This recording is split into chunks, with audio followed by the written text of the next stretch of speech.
누가복음 10장 25절부터 37절 말씀. 네, 조금 긴데요. 천천히 교독하도록 그렇게 하겠습니다. 제가 먼저 읽고 여러분이 또 읽으시고 이렇게. 어떤 율법사가 일어나 예수를 시험하여 가로되 선생님 내가 무엇을 하여야 영생을 얻으리이까? 예수께서 이르시되 율법에 무엇이라 기록되었으며 내가 어떻게 읽느냐?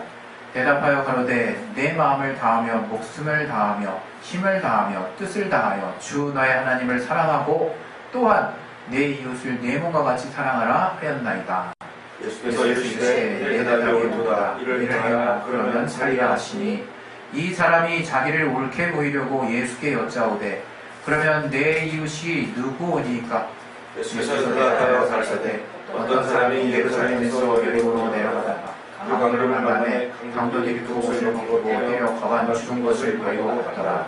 마침 한 제사장이 그 길로 내려가다가 그를 보고 피하여 지나가고 또 이와 같이 한 예인도 그곳에 들어 그를 보고 피하여 지나가되 사마리아인은 여행하는 중 거기 이르러 그를 보고 불쌍히 여겨 가까이 가서 기름과 포도주를 그 상처에 붓고 싸매고 자기 짐승에 태워 주막으로 데리고 가서 돌보아주고 이튿날에 데나리온 둘을 내어 주막 주인에게 주며 가로되 이 사람을 돌보아주라.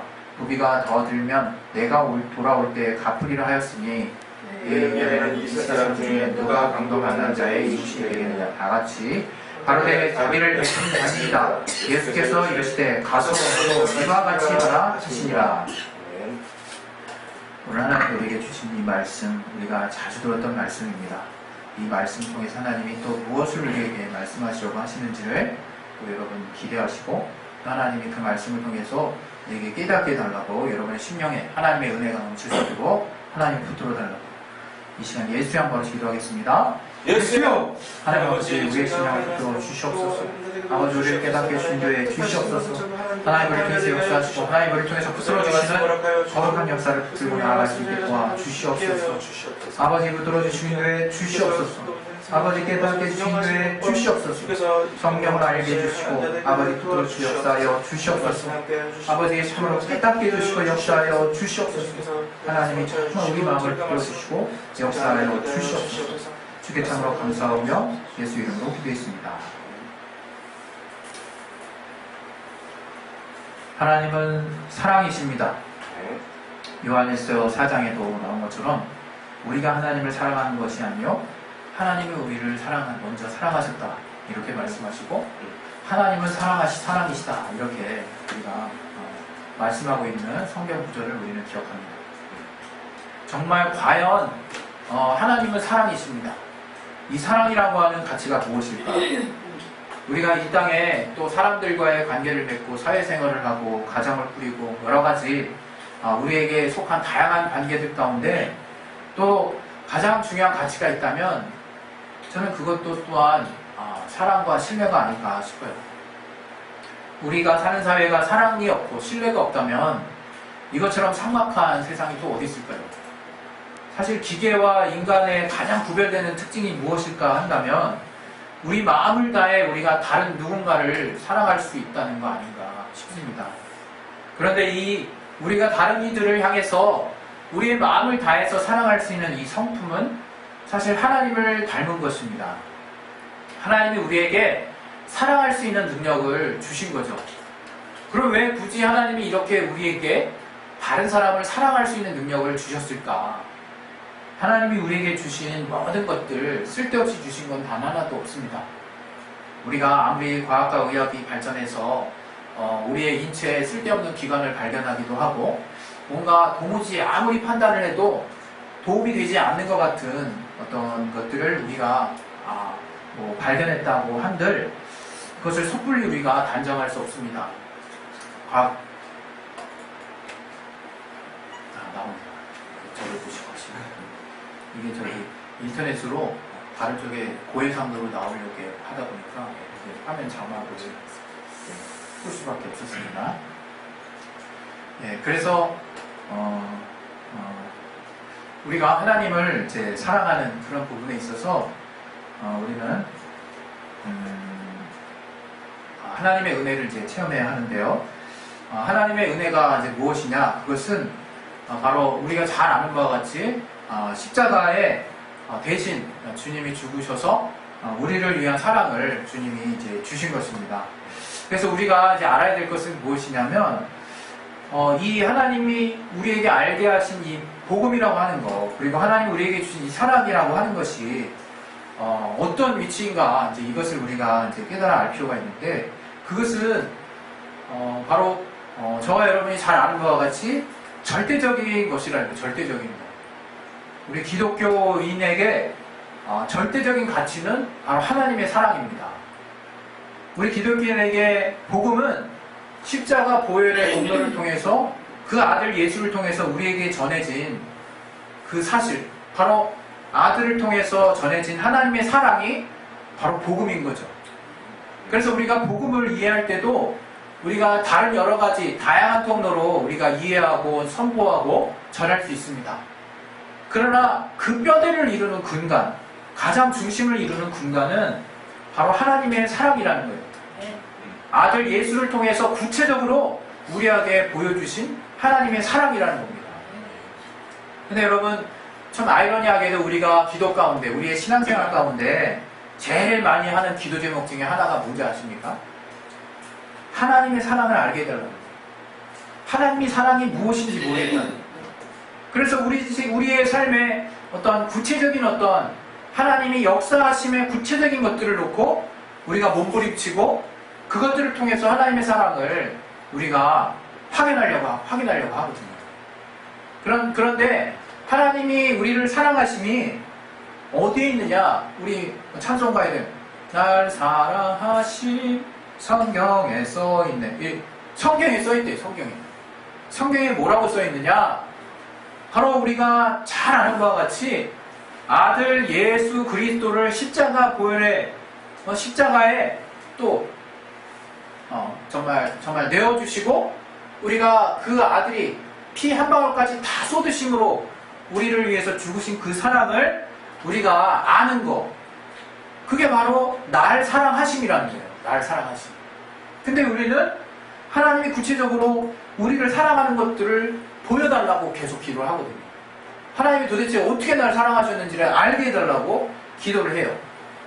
이것은 마치 부모님이 우리를 위해서 정말 10달 동안 정말 배가 아파서 또 어머니가 우리를 낳으시고 또 우리가 자각하지 못하는 가운데 계속해서 우리를 뒤치다꺼리 해주시고 우리에게 양분을 제공해 주시고 또 우리에게 잘 우리가 클 수 있도록 어른이 될 때까지 저가 독립하기 전까지 계속해서 끊임없는 사랑을 베푸시는 이 부모의 사랑에 비유할 수 있을까요?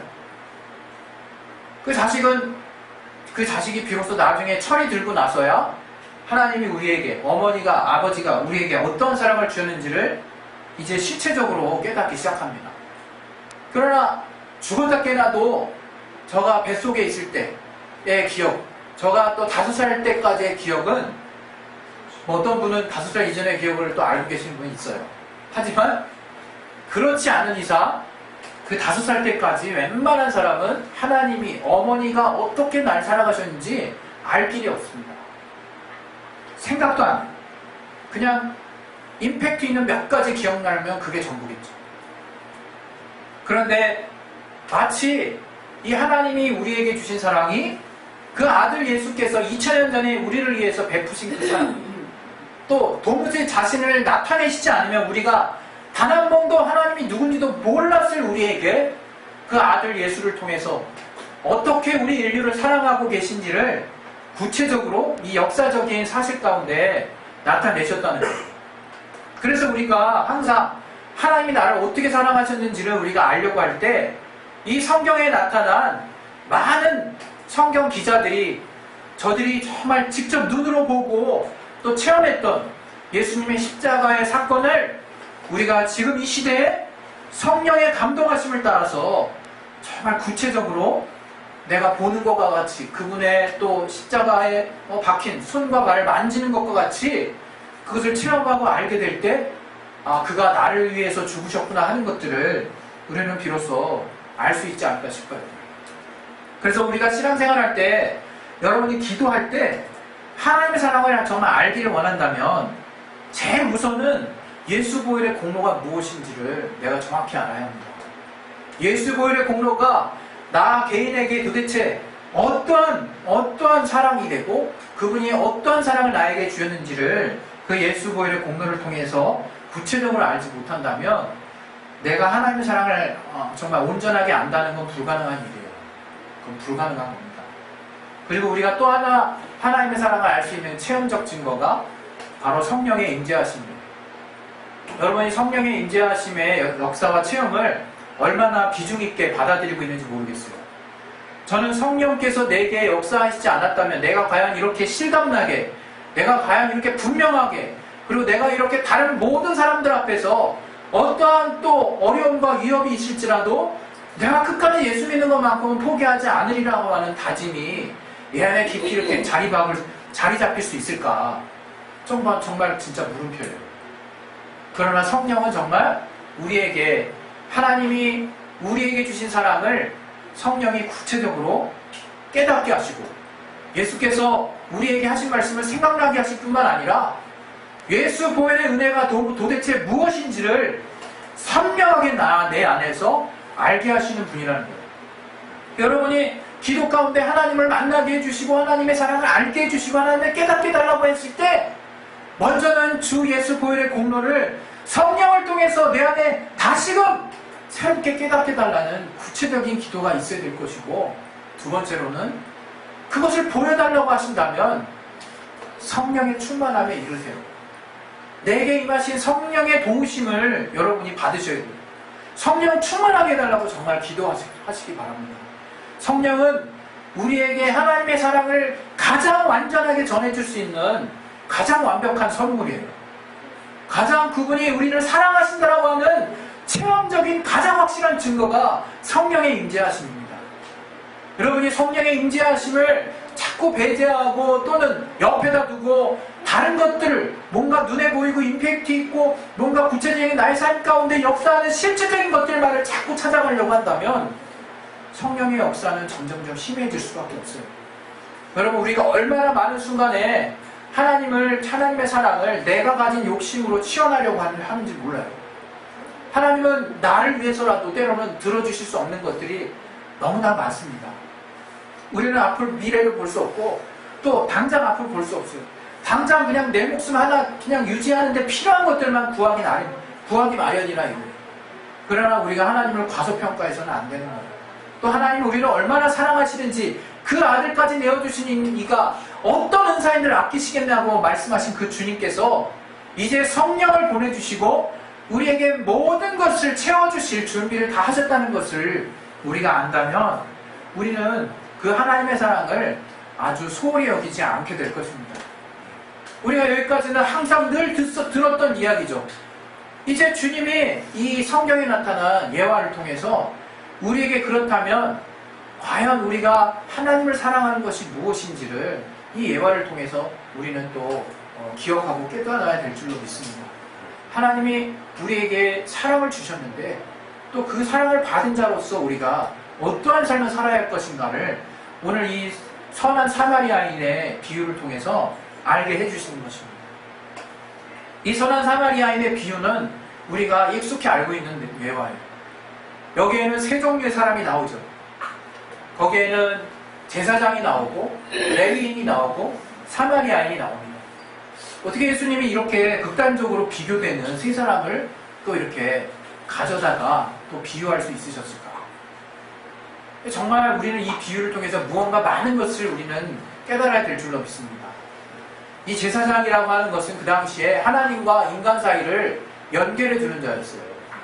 제사장이 없이는 우리가 하나님께 죄사함도 못 얻고 그 정말 염소의 피를 가져갔다 할지언정 하나님께 닿을 수 있는 방법이 없는 거예요. 그야말로 하나님과 인간의 중보의 역할, 도구의 역할을 하는 자가 이 제사장의 역할이었다 이거예요. 그런 제사장이 당대 이스라엘 사람들에게 얼마나 위대하게 보였겠습니까? 얼마나 거룩하게 보였겠습니까? 얼마나 선하게 보였겠습니까? 그러나 그 제사장은 강도 만나서 옷도 다 뺏기고 거반 맞아서 죽게 내버려진 어떤 그 사람을 보고 예루살렘에 올라갔다면 정말 그가 누구인지 밝히지 않고 있지만 그 이스라엘 사람들이 잘 아는 계층의 사람이 아닐까 싶어요. 그를 그냥 딱 보고 그냥 지나쳐요. 그 다음으로 나왔던 자가 누굽니까? 레위인이 거룩하다라고 하는 상징이 되는 사람들이에요. 레위인들은 제사를 주관하는 자들이었어요. 제사의 모든 업무를 하나님의 공식적인 허락을 얻고 제사의 모든 기구들을 다루고 성전 안에서의 제사의 임무를 수행하는 자들이었어요. 그래서 하나님께서도 당당하게 이 레위인들의 이 유업, 예인들의 기업은 바로 나다라고 얘기하실 정도로 저들에게 땅의 기업을 따로 주시지 않았어요. 대신에 그 11지파에게 속한 각각의 소유하게 하신 땅들의 일부를 레위인들에게 소유하게 해서 그들이 그곳에 거해서 또 제사를 주관하게 하시고 거룩한 하나님의 일들을 또 할 수 있도록 또 레위인들에게 하나님이 그들이 얼마나 하나님 앞에 구별된 족속이요 하나님의 것임을 아주 이스라엘 모든 민족들에게 아주 대놓고 알려주었다 이거예요. 이스라엘 사람들이 레위인을 보면 거룩함이 보일 거예요. 거룩함. 바로 하나님과 같이 하나님께 속한 또 하나님과 같은 그런 구별된 어떤 하나님이 인정하시는 그러한 자로 본 자들이 레위인들이었단 말이에요. 그런데 그 레위인이 어떻게 있습니까? 그냥 지나쳤어요. 그냥. 다음으로 마지막으로 우리가 잘 알고 있는 사마리아인이 나오죠. 사마리아인은 포로기 때 정말 이방족 속에 그 침략을 받아서 우리가 북이스라엘은 아수르 또 우리 남유다는 바벨론의 침략을 받았죠. 특별히 이 아수르의 침략을 받은 북이스라엘에 그로 말미암아 자연스럽게 혼혈인이 나오기 시작했다는 거예요. 이스라엘. 그래서 그로 말미암아 나왔던 우리 후손이 사마리아 사람들입니다. 이 사마리아 사람들은 북이스라엘 사람들조차도 인정을 해주지 않았어요. 섞였다 이거죠. 그래서 이방의 우상을 섬기는 이방 나라의 어떤 사람의 피가 흐르고 있다는 거죠. 더럽게 여겼어요 아주. 그래서 사마리아 인간은 상종도 안 했어요. 우리가 잘 아는 예화에서 이 사마리아 사람이 주님께 도움을 요청했을 때 주님도 그 유대인의 전통을 따라서 나는 바로 이스라엘 예루살렘 하나님의 인정받는 이 이스라엘의 자녀에게 왔다 이 말씀하시지 않았습니까? 그때 그 사마리아인이 믿음을 쓰죠. 걔도 자기가 핥던 곳을 부스러기를 다 핥아먹지 않겠냐고. 이 떨어진 이 상에 떨어진 이 부스러기도 또 먹으면서 이 유익을 보지 않냐? 그 혜택의 일부를 받지 않냐라고 엄청난 말을 합니다. 그때 예수님이 그의 믿음을 가상하게 여기셔서 병을 낫게 해주신다. 여러분, 이처럼 그때 그 유대 사회, 그 이스라엘 사회의 그 분위기라고 하는 것은 사마리아 사람입니다. 또 물동이를 또 뚫어가는 이 사마리아 여인들의 그 정말 모습들을 보고 예루살렘과 예수님이 대화하는 장면도 우리가 나오지 않습니까? 그 사마리아인이 어떤 정말 수치스러운 삶을 살았는지, 저가 얼마나 외면당하고 사람들의 어떤 도외시당하는 삶을 살았는지를 우리는 요한복음을 통해서 잘 또 우리는 알 수 있어요. 이것처럼 사마리아 사람들은 그 당시에 예루살렘 사람들의 입장에서, 이스라엘 사람들의 입장에서는요, 거의 개, 돼지 취급을 받는 것과 다름이 없어요. 사람 취급을 안 하는 거예요. 그런데 어떻습니까? 이 사마리아 사람만이 유일하게 이 거반 죽은 자를 돌봐줍니다. 어떻게 돌봐줍니까? 정말 이 내용을 보면 우리가 지금 이 땅을 살면서, 지금 이 시대를 살면서 우리에게 갑자기 도움을 요청하는 자에게도 이런 정도의 호의를 베풀 수 있을까? 그게 아니라 아예 정말 이렇게 널브러져 있는 사람들에게 또 정말 도움이 진정 필요한 자를 보고 내가 즉각적으로 다가가서 나를 다 메워주기까지 이렇게 헌신적인 사랑을 베풀 수 있을까? 참 이렇게 정말 고민이 살짝 될 정도로 이게 엄청난 사랑을 줍니다. 그리고 나서 저가 이 정말 주막에 맡기고 나서도 추가적인 비용이 더 들 때를 대비해서 더 드는 거 아끼지 말고 쓰라고 말을 하고 저의 후일에 있는 어떤 안전까지도 자기를 걸고 담보를 하고 갑니다. 이것을 보고 주님이 뭐라고 얘기하십니까? 주님이 분명히 이 율법사가 정말 어떻게 하여야 영생을 얻겠습니까? 라고 주님께 물어본 대목이에요. 이 대목이. 이 대목이 다른 대목이 아니라 바로 영생에 관한 질문에 대한 주님의 대답이에요. 근데 우리는 이것을 얼마나 간편하게 생각하는지 몰라요. 우리가 영생이라고 하는 어떤 면에서는요, 다른 사람들한테 한번 물어보세요. 예수 믿지 않는 사람. 영생하면요, 단방에 피식하거나 웃는 사람 많아요. 뭡니까? 너무 괴리가 된대요. 너무 이 세상의 삶과 굉장히 멀리 떨어진 것 같은 개념이라 이거예요. 다시 말하면 이거는 우리 기독교 안에서 이 성경 안에 선포된 심오한 메시지라는 거예요. 심오한 메시지. 이게 쉽게 볼 메시지가 아니라는 거예요. 이게 간단하게 해석될 메시지가 아니에요. 그냥 영생? 우리 예수 보일로 그냥 딱 구원하고 영생 얻는 거 아니야?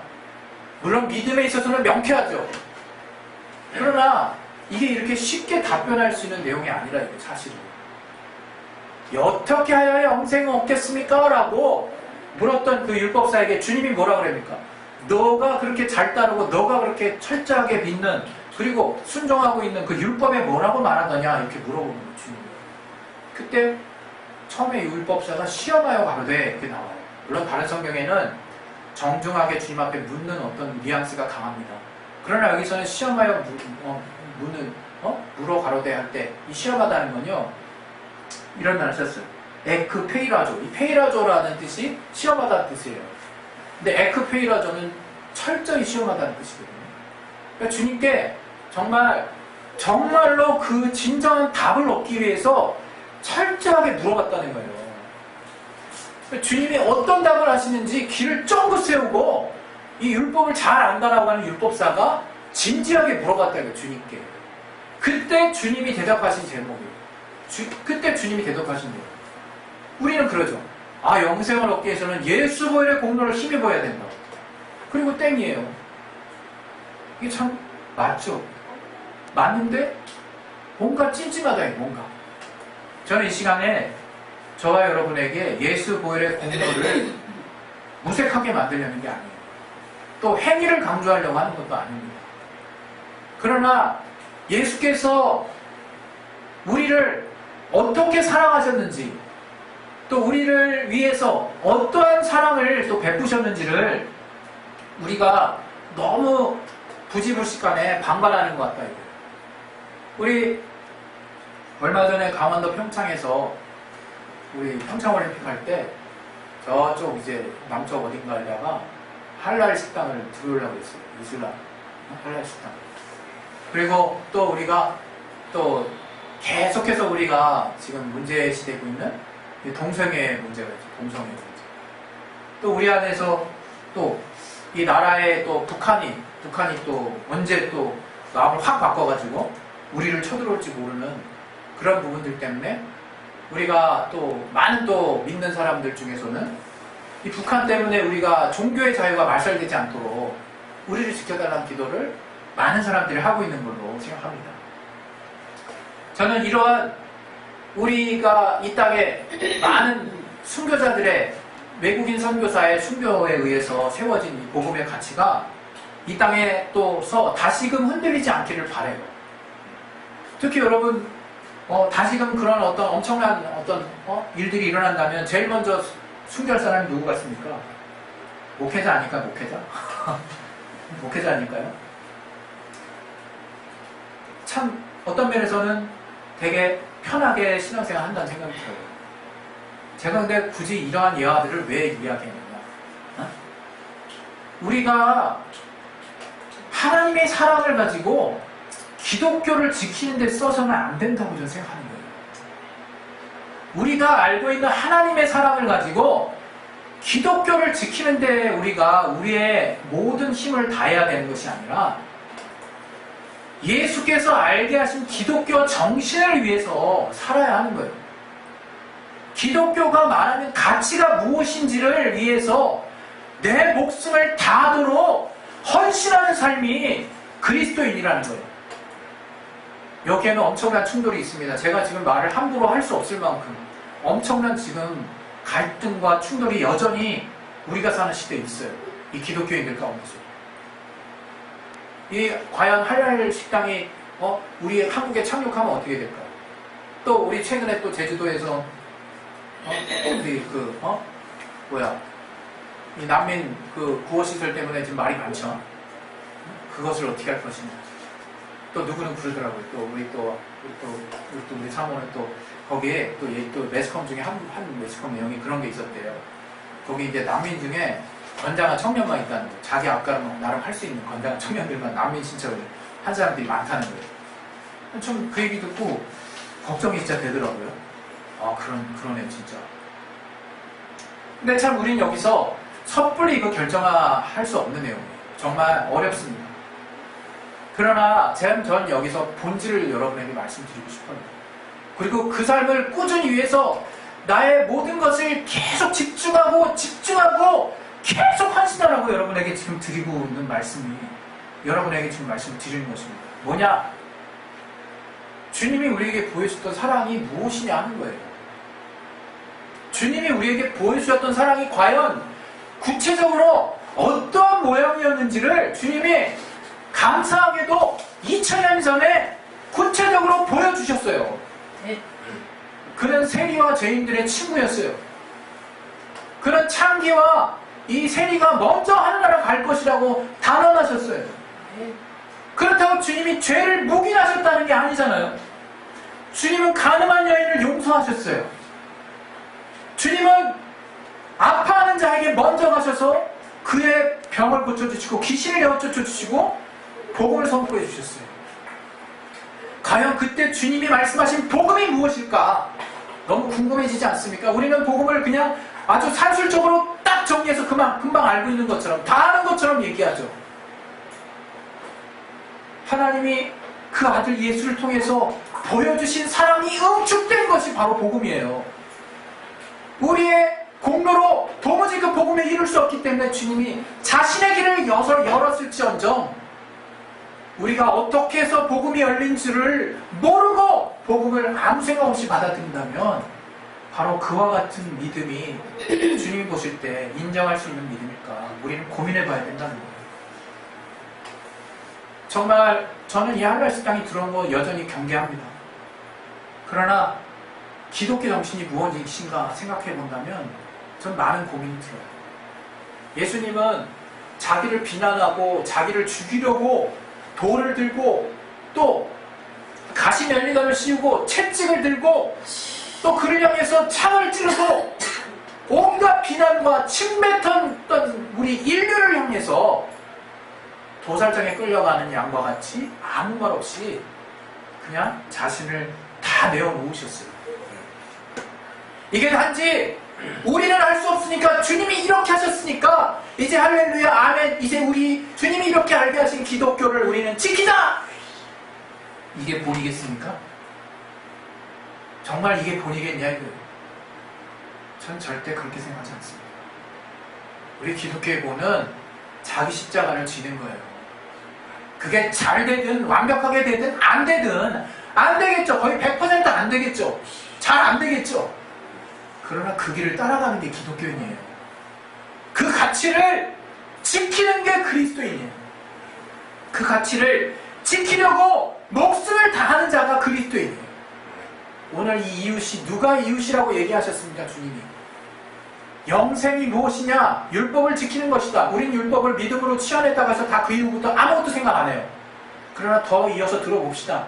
그럼 율법을 지키는 게 뭡니까? 하나님 사랑과 이웃 사랑이다. 주님 말씀하셨어요. 근데 그 이웃 사랑, 우리가 형제를 사랑하는 거 안 하고 하나님 사랑한다 말할 수 없다고 요한일서에서 말하고 있어요. 너희가 이웃을 사랑하는 것이 곧 하나님을 사랑하는 것임을 우리는 알았어요. 예수께서 세계의 벽을 뚫으니 서로 사랑하라. 우리 그것을 통해서 무엇이 우리에게 참된 가치인지 알았어요. 여기까지 되고 나서 우리가 문 닫고 있어. 갑자기 이제 남은 건 실천이라는 게 남은 거예요. 이제 남은 건 그것을 실천하는데 오늘 비유를 통해서 알게 돼요. 이거 바로 주님이 하신 일이에요. 주님이 이렇게 하셨어요. 주님이 이 사마리아인과 같이 하셨어요. 주님은 욕먹을 자도 아니야. 주님은 신분상으로 비난받을 자도 아니야. 주님은 완전하신 분이셨어요. 주님은 선하신 분이었어요. 주님은 거룩하신 분이셨어요. 주님은 하나님이셨지만 저는 욕먹으시고 침뱉음 당하시고 채찍에 맞으시고 창에 찔리시고 또 못에 박히시고 피를 다 흘리시고 끝내 자기 목숨을 스스로 살 수 없는 지경에까지 내모시고 죽음에 이르셨습니다. 그게 뭡니까? 주님이 우리로 하여금 그리스도에 있는 바로 이러한 나의 사랑을 본받는 자야 라고 말씀하신 거예요. 우리가 자꾸 주님 나 그런 삶 살 수 없으니까 그냥 믿음만 따를게요 이렇게 잘못되게 오해하는 것, 잘못되게 받아들이게 주님이 잘못된 사인을 보내시는 게 아니에요. 우리는 그러한 삶을 사모해야 되는 거예요.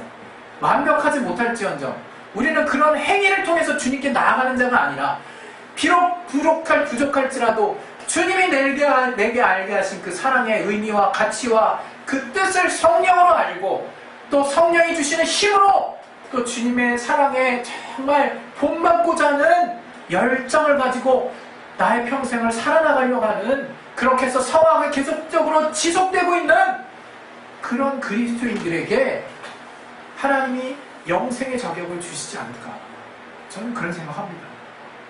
여기에 정말 믿음은 절대적인 위치를 차지하지만 그 믿음으로 말미암아 우리가 주님께 나아가려고 하는 계속적인 나의 돌이킴과 주님께 붙들리려고 하는 나의 주님을 향한 거룩한 열심은 우리 안에 식어지면 안 된다는 거예요. 오늘 저와 여러분이 정말 주님이 무엇을 위해서 우리에게 죽으셨는지 우리는 기독교를 따르는 자가 아니라 기독교를 지키는 자가 아니라 기독교 정신을 지키는 자입니다. 우리는 그 사랑의 가치를 국경과 나라와 민족과 모든 것을 초월해서 주님이 보여주셨던 것처럼 땅끝까지 그런 주님을 사랑하는 자를 만드는 거예요. 그게 우리 일이라는 걸 잊지 마시길 바랍니다. 할렐루야. 우리 시간에 우리 기도하겠습니다. 기도하실 때 어찌 보면 영생은 간단한 거예요. 하나님이 우리에게 주신 사랑과 같이 그러한 사랑을 가장 중요한 가치로 열고 살아갈 때 내가 그럴 때마다 또 넘어지고 또 내 연약함 때문에 자빠질 때 회개하고 들키고 또 계속해서 주님이 내게 알게 하신 그 주님의 사랑을 내 이웃을 사랑하는 가치로 변화시키고 그 이웃은 내게 가장 어려움을 당하고 있는 내가 가장 도움이 필요한 자를 외면하지 아니하고 정말 그 인종과 관계와 여러 가지 또 것들을 의식하지 아니하고 하나님이 주신 그 중요한 사랑의 가치만을 가지고 다가가는 삶을 날마다 내 삶에 좀 진행시키려고 내가 정말 할 때 하나님의 성령을 통해서 좀 더 확실하고 구체적인 정말 복음의 가치를 내게 깨닫게 해주실 것이라고 믿습니다. 할렐루야. 우리 시간에 우리 예수 영광에서 우리 기도하실 텐데요. 정말 이 십자가 사랑 모르는 사람 아무도 없지만 제대로 아는 사람 또 얼마나 될까 싶어요. 우리끼리만의 잔치가 돼서는 안 됩니다. 우리 기독교인들이 기독교를 지키기 위해서 움직여서는 안 돼요. 기독교인들이 그리스도인의 예수께서 알게 하신 기독교 정신을 위해서 움직이게 돼야 되는 거예요. 정말 잊지 마시고 정말 주님 앞에 내 평생 정말 내가 주님이 내 이웃과 형제를 사랑하라 하신 말씀처럼 그 이웃은 바로 내 도움이 즉각적으로 필요한 내가 일면식도 없는 그러한 자가 될 수 있어오니 아버지 그러한 참 하나님이 내게 베푸셨던 그 사랑의 모양과 정말 같은 모습으로 내가 성령의 도우심을 따라 그러한 사랑을 실천할 수 있는 자가 될 수 있게 도와주시고 넘어져도 계속 일어나는 자가 되게 도와주시옵소서. 그 시간에 예수의 한번하시고 기도하겠습니다. 예수여 하나님 아버지 우리를 도와주시되 주시옵소서. 우리에게 하나님의 알게 하시고 우리에게 깨닫게 하시고 참 하나님이 우리를 통해서